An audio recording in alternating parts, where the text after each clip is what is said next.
The Putnam Competition is widely considered to be one of the hardest math competitions in the world. It's an exam taken by many of the world's most talented college mathematicians, and yet the median score usually hovers around a whopping 2 out of 120. That's only about 1.67%.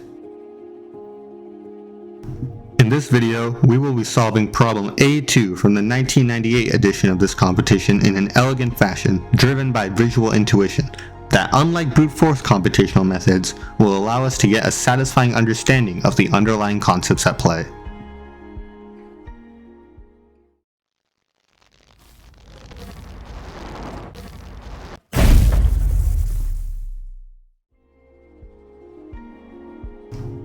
Let's get right into it. Here's the problem statement. Let S be the arc of the unit circle lying entirely in the first quadrant. Let A be the area of the region lying below S and above the x-axis, and let B be the area of the region lying to the right of the y-axis and to the left of S. Prove that A plus B depends only on the arc length and not the position of S.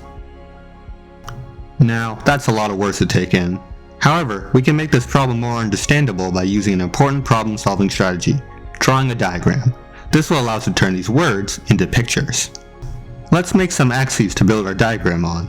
Then, let's add the sector of the unit circle lying in the first quadrant as the problem mentions. Now, let's consider a general arc S on this quarter circle.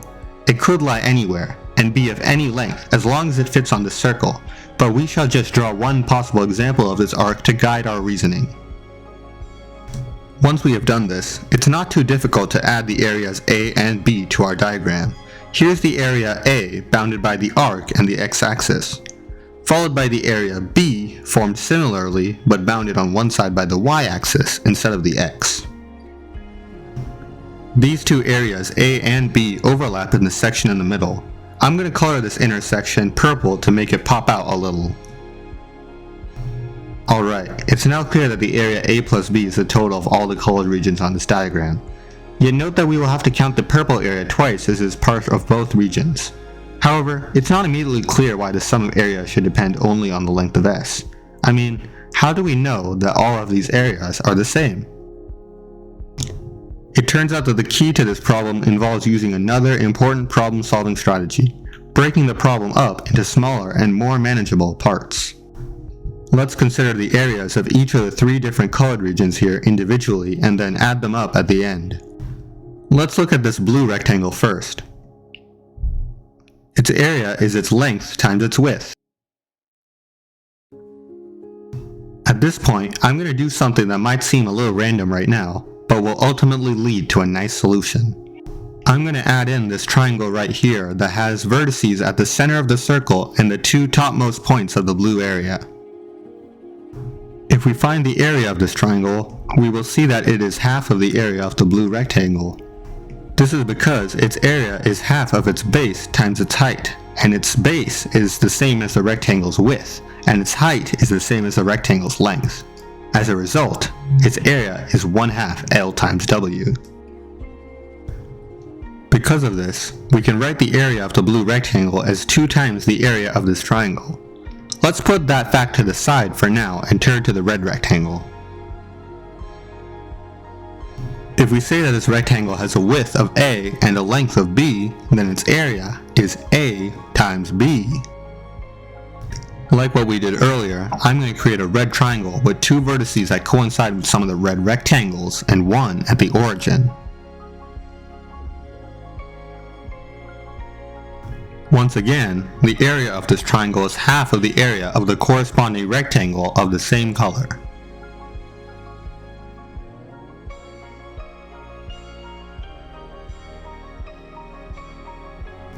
Due to this, we can similarly write that the area of the red rectangle is 2 times the area of this triangle.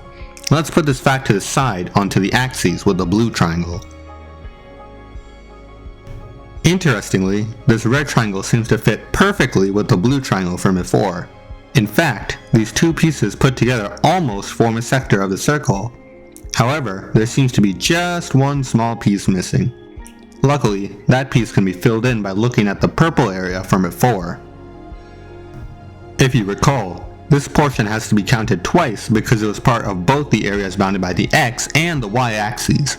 As a result, it can be perfectly shifted over to the right axis where its area will be doubled. Thus, after all that manipulating, we have finally reached the climax of the solution process.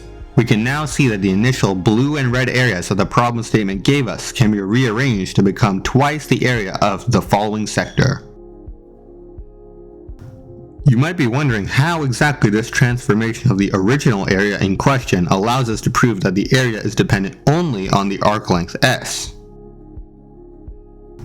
Well, this final link can be made by noticing that the key feature that defines the arc S is its central angle, as shown here.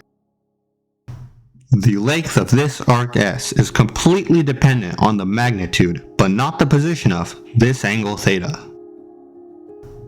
As a result of this direct relationship between theta and the length of S, the original statement that we have to prove, which was that the area in question was dependent only on the length of S, can be turned to the statement that the area in question is only dependent on the angle theta.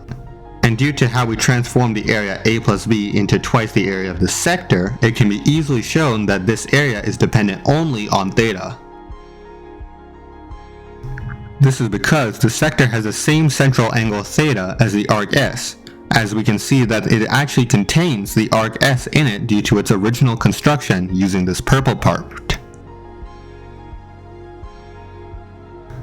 And similarly to the arc S, this sector has an area that is only dependent on the magnitude, but not the location of its central angle. Thus, this sector satisfies our rewritten problem statement. And since this sector is simply half of our original area, we have shown that the area A plus B is dependent only on the length of S as desired. With our original goal accomplished, we can now pat ourselves on the back. Our pictorial approach to this problem has led to quite an elegant solution. In fact, as an added benefit, we can directly calculate the area of A plus B using this picture. If we measure the angle theta in radians, which is a unit of measurement for angles like degrees, we find that the area of A plus B is 2 times 1/2 r squared theta, where the stuff in parentheses gives the area of the sector and r is the radius of the circle. This simplifies nicely when we notice that the 2 and the 1/2 cancel and that the radius of this unit circle is just 1, so we are simply left with theta. This is already a very simple and elegant answer to this problem, but it gets better. The length of the arc S is given by L of S is r times theta, as theta is measured in radians. Noticing that r equals 1 once again, we find that the length of the arc S is simply theta. Thus, we can write that the area A plus B is numerically equivalent to the length of the arc S. And look at that, it turns out that not only was the area A plus B only dependent on the length of S, it was directly equal to it, with no proportionality constants or anything. There is something beautiful and elegant in that answer, and in our solution method, in which we took a complicated seeming problem and solved it in a satisfying way. Hopefully you were also able to feel a little bit of that excitement and awe that comes from problem solving along the way. Before I end off here, I just wanted to say thank you to all of those of you who have subscribed to this channel. I've just crossed 100 subscribers and I really appreciate the support you have all given me. If you've liked this video, feel free to add to that subscription number, but otherwise I hope to continue to create content that you all enjoy in the future.